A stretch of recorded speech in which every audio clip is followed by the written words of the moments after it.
Leading local tonight, our last Veterans Voices in our month-long series honoring veterans in our area.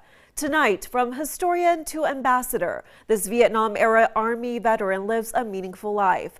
Josh Minnie introduces us to David Erbstaser, who joined the military out of respect for his dad, as well as a love for his country.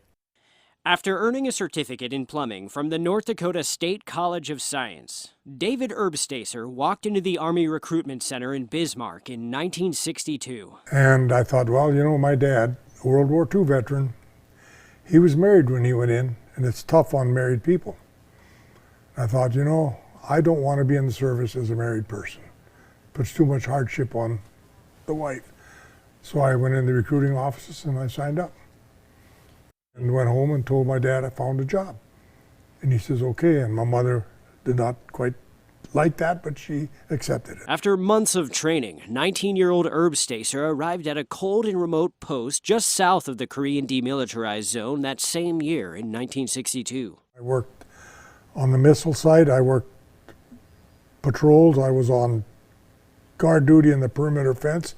I was up on the TAC site. While on patrol, Erbstaser stepped into a hole and another soldier fell on him. And my left ankle rolled and I couldn't even get up, and I was told to get up and move and keep moving, and I told him I can't hardly walk. He said, things I can't tell you what he told me, but he said get up, and I was pushed for over a mile on it. Out of the desire to document his experience, Erbstaser bought a camera in Seoul. His photographs would become important, not only for recording history, but as proof later in life when Erbstaser applied to the VA for treating his injuries from active duty, including a prosthetic for his ankle, and for recording history, which has become one of the most important elements of Erbstaser's life. About 30 years ago, I started keeping histories of all the skirmishes and the wars from Civil War up through the War on Terror. Articles, pictures, and I put them in 3-ring binders. Erbstaser has amassed an archive of around 200 3-ring binders filled to the brim with history of soldiers and battles of every American war. One of the areas he focuses on is recording the histories of individual North Dakotan soldiers. It's about these POWs. These POWs from World War II in Korea, those over here that lost their lives in Vietnam and in World War II and in World War I, Korea, all the way up. Erbstaser has recorded the history of North Dakota's soldiers, including prisoners of war and missing in action. I got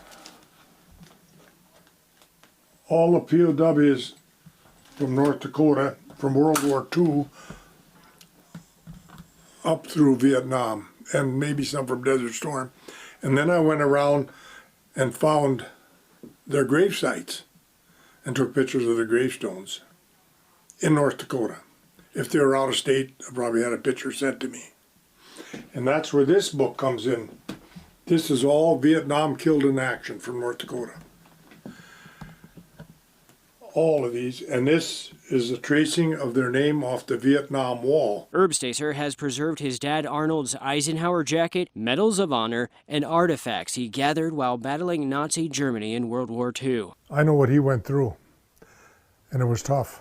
The worst winter Germany had at that time. Hitler's forces made their last assault on fatigued American troops in the Ardennes forest in Belgium during the Battle of the Bulge. The vicious fighting took 100,000 U.S. soldiers' lives, and Erbstaser's dad took shrapnel to the face. They were in a foxhole for 3 days, and I told you, the one guy that was in there went back and got patched up, and he came back with his Purple Heart in his hand, and he couldn't go because it was dark. Roaming around enemy territory with Germans all over wasn't the thing, so he patched himself up. Because David's dad patched up his own wound, he did not receive a Purple Heart, but Erbstaser was determined to get one for his dad. So I worked 18 years. I wrote congressmen, I wrote senators, I wrote the Department of Defense. I sent copies of everything I knew. I wrote letters, and I get the same answer back and back and back that thank him for his service, and it's not. I just kept going until they found some day orders, maybe from one of his men that was with him, and it had mentioned that he had got slightly wounded in the Battle of the Bulge.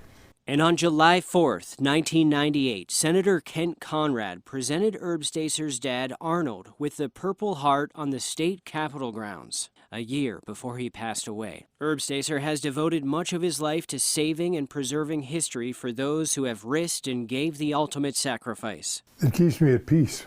It does. I hope to pass this on down to some archives or historian that will preserve this stuff that I put together. And as if that all wasn't enough, as a disabled American veteran himself, Herb Stacer also helps other veterans get the services they need through the VA. Reporting in Bismarck for KX News, I'm Josh Menney. Herb Stacer is a life member of AMVETS, the VFW, American Legion, Vietnam Veterans of America, and has been happily married to his wife Lucy for 55 years.